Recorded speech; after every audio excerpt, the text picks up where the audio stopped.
marka caafimaadku waa muhiim ilaahay subxaanahu wa tacaala inta aan waxaan ka baryayaa inta aanan caafimaad haysanin inuu ilaahay caafimaad taama siiyo insha Allah inta caafimaad haysatana ilaahay subxaanahu wa tacaala caafimaadka u saacidiyo ilaahay aan uga baryayaa insha Allah idinkuna aamiinta noo dhaha hadii ilaahay yiraahdo in la isku duceeyo aad ay wanaagsan tahay marka لوا قروح تمار وفش القالن جوي قفتها وقنهي ولا قيمين هيا لوا قروح تمار وفش القالن جوي قفتها بقى جوكتان دنيا دعلي كل دوبن اصحابي تم كو قروح دمر اوفيشال كسو دبو هدي اد عصب tahay بليز سبسكرايب صار لايك صار سي شير غري هدي اد انيغو عصبينا كومنتيga iyo like ila wadaag asxaabta qaaliga ah aad iyo idin jeclaa soo dhawaada mar walbo insha Allah asxaabta cusub ay ugu soo biirto waxa idin leeyahay idin kana soo dhawaada gacmo furan ku soo dhawaada insha Allah asxaabta qaaliga ah maanta waxaan rabaa oo diirada ii saaran sidaan hore idin kugu sheegayba ayanta waxaan ka faa'iideysanaa qudaarta insha Allah iyo faa'iidooyinka caafimaad ee noo leeyihiin ayaan ka faa'iideysanaa oo xasuusina qofka aan xasuusanin macnaha aan hore u ogeyn inuu hadda ka faa'iideysto qofkii iloobayna oo xasuustana inuu hadda uu xasuusto insha Allah marka insha Allah hadii Ilaahay yiraahdo faa'iidada ee qudaarta noo leedahay ayaan rabnaa inaan mar walba aan ka faa'iideysano hadii Ilaahay yiraahdo insha Allah isqurxintina kama maqno ayaanta hadii ciida soo dhawsama hadii Ilaahay yiraahdo wax yar iyo wada noo dhiman insha Allah kuwi samo oo kooda dhameesta Allah naga dhigo insha Allah soonka iyo salaadan in laga aqbalo Ilaahan ka baryeena kuwi laga aqbalo Allah naga dhigo insha Allah waqti aad ku sii daalinin aan si guud galo maanta maxaa idin wada maanta waxa idin wada hadii Ilaahay yiraahdo sabiibka ayaa idin wada sabiib insha Allah dad badan way yaqaaneen magac kale ma aqaan sabiiban waqaana kula idinku waxa u taqaaniin hada ma garan karo insha Allah da wax kale u taqaaniin commentiga hoose igu soo qor hadii Ilaahay yiraahdo insha Allah marka sabiibka insha Allah faa'iidooyin fara badan ayuu noo leeyahay xagga caafimaadka hadii Ilaahay yiraahdo insha Allah aan ka wada faa'iideysano dhamaanteedba okay sabiibka sidiisaba cunto ma ahan laakiin waa faakaheysi ayaa loo cunaa marka cuntada cunto kadib ama adigoo dhargan oo kaleeto ayaa la cunaa adoo baahan waa cuni kartaa laakiin sidiisaba waa faakaheysi insha Allah sidiisaba dad badan ayaa waxaa jiro oo aan ogeyn faa'iidooyinka uu leeyahay sabiibka faa'iidooyin aan la soo koobi karin ayaa macnaha ayaa ku jiro oo kugu qasbay in aad isticmaasho ama hadda kadib aad bilowdo cunista sabiibka hadii Ilaahay yiraahdo insha Allah waan sii gudbalayaa faa'iidooyinka ee laga helo lama soo koobi karo laakiin qayb kamid ayaa idin soo sheegi doona hadii Ilaahay yiraahdo asxaabta qaaliga ah fadlan waxaa idin ka codsanayaa asxaabay inaad subscribe ii saartaan insha Allah aad ayaa u mahadsantihiin mar walbo Ilaah ayaa mahad iska leh kasabkoona idinka ayaa idin mahad celinaya mar walba in Ilaahay loo mahad celiyo waayo insha Allah okay ayaan ka bilaabaya wuxuu daaweeyaa calool fuurka waxa laga yaabaa adig daawanayo ama qayb kamid ah in aysan calool fuur aqoonin okay calool fuur waxa loo yaqaanaa dibriyada ayaa loo yaqaanaa ayuu daaweeyaa okay labo wuxuu sare u qaadaa miisaanka qofka culayska waxa ku jira maadooyin borotiin ah wuxuu ka hortagaa cudurka kansarka Ilaahay ha naga najeeyo okay wuxuu hoos u dhigaa cadaadiska dhiigga ayuu hoos u dhigaa wuxuu maareeyaa kaadi macaanka okay wuxuu daawo u yahay cudurka dhiig yarida ama anemiyada sida loo yaqaano waxa ku jiro maadada ironka ah oo u fiican sare u qaadista dhiigga ayaa ku jirto insha Allah wuxuu daawo u yahay qandhada ama xumada ayuu daawo u yahay okay wuxuu daryeelaa caafimaadka indhaha ayuu daryeelaa wuxuu u roon yahay ilkaha wuxuu xoojiyaa lafaha waxa ku jira calcium oo muhiim u ah lafaha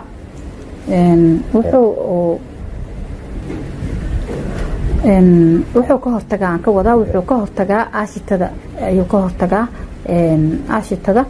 sabiibka waxa ku cabaysan potassium iyo magnesium kuwaas oo lidib ku ah acidka insha Allah intaas waa in muhiim ah oo anaga faa'iido noo ah in aan kaga faa'iidaysano oo faa'iidadu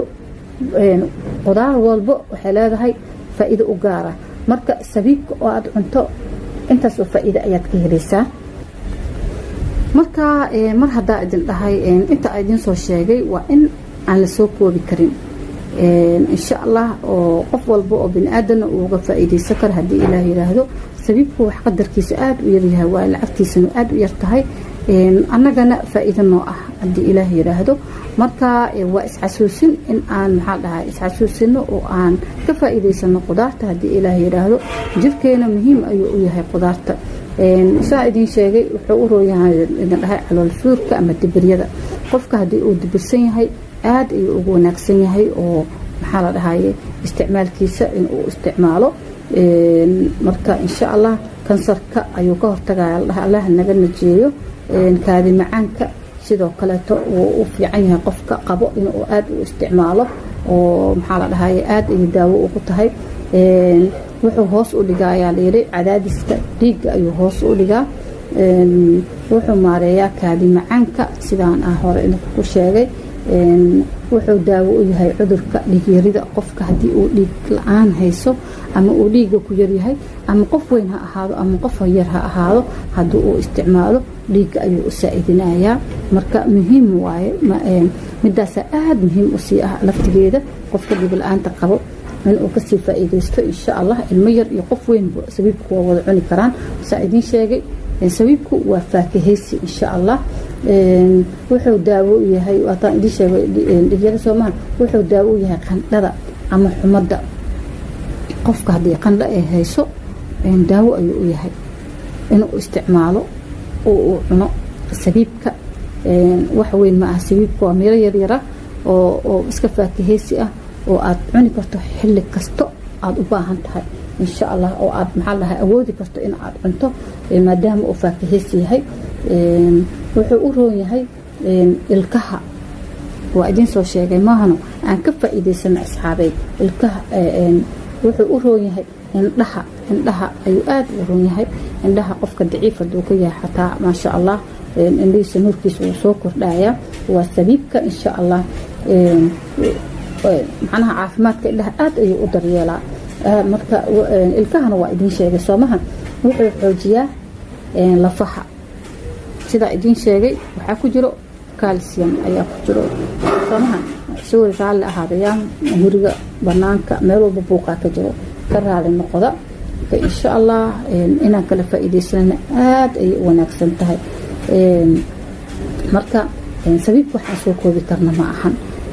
waxa kale oo idin sheegay wuxuu ka hortagaa aashitada yaa qofka bini aadanka calooshiisa aashita ayaa ku jirta Soomaha sabiibka waxa ku cabaysan potassium ayaa ku cabaysan iyo magnesium kuwaas oo lid ku ah aashitada ayuu lid ku yahay marka mar hadii intaas maxaa la dhahay ku jiraan sabiibka ya in ka faa'iideysano Sooma wanaagsana mar hadii sabiibka intaas oo faa'iido uu ku xambaarsan yahay oo hadana uusan ahayn macnaha wax weyn oo maanta ama la karinayo ama kaaga baahan cunto kale ama cunto caadi kugu ahayn waa wax yar oo maxaa la dhahay hadii magaalada aad joogtid iyo hadii aad shaqo joogtid iyo hadii aad guri joogtid aad isticmaali karto oo hoon caafimaadkaaga marka caafimaadku waa muhiim إلهي سبحانه وتعالى أنت وحن كبر يا أنت أنا عافيمات هيسن إنه إلهي عافيمات تامسيو إن شاء الله أنت عافيمات هيسن إلهي سبحانه وتعالى عافيماتك وسائديو إلهي أغبر يا إن شاء الله إذن كن آمين تنورها هدي إلهي يرهدو إن لو اسكو دعيو آدي ونكسنتهاي مركا أنك لفائدي سنة دمانتين وحان رجينا يا مربوطو إن شاء الله